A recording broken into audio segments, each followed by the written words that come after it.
I love Winnie the Pooh, and I've really enjoyed Disney's Me and Mickey Mouse series, so I was looking forward to combining those two with Me and Winnie the Pooh. This is a new series to Disney Junior, and I do have some thoughts on the design of Pooh Bear, but actually I've shared most of those thoughts in my episode review for the first episode of Playdate with Winnie the Pooh, which is really quite delightful and really quite good fun.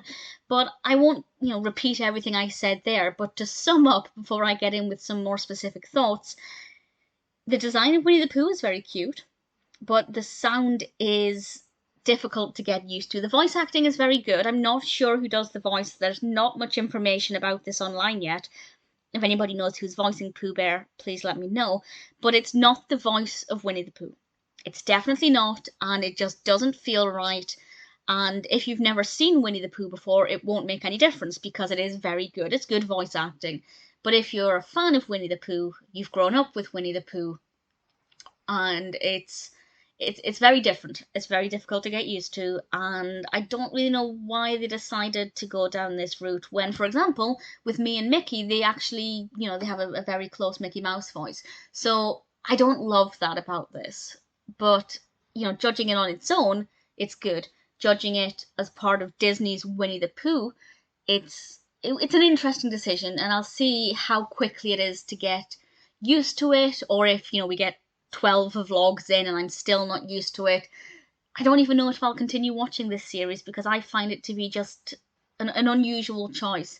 I think they did it to make it more childlike, but it's not as if children can't enjoy the classic Winnie the Pooh voice. So we'll see. But for now, Meet Winnie the Pooh is the first me and Winnie the Pooh vlog. And this is a pretty decent introduction to Winnie the Pooh. We learn that he's in the 100-acre wood. We get to see inside of his home. We have a thought bubble where we see little pictures of his friends, including one I'm not aware of. He referred to this character called Bee, and I don't know what it is. It looked a bit like a gopher, but I'm not aware of this character. I don't know if it's appeared in other Winnie the Pooh shows more recently.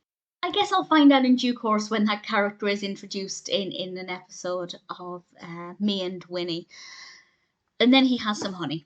And I will say, I love how the honey was animated. It looks golden, it looks sticky. I thought it was very effectively done. It transferred onto his shirt when he touched the shirt, which sounds like an obvious thing, but often in animation, in Winnie the Pooh, if Winnie the Pooh has golden paws and he touches his body, the honey doesn't transfer. But here they've made the effort to make it a little bit more believable and a little bit more realistic. And I really appreciate that. And I think there's some good attention to detail.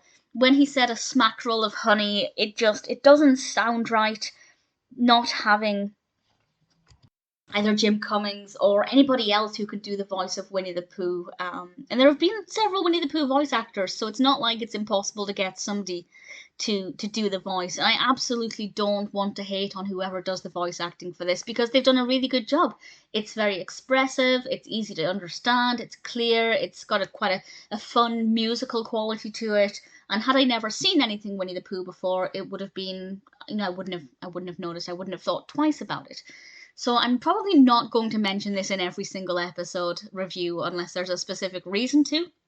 But just I couldn't discuss the first vlog without mentioning it at least once.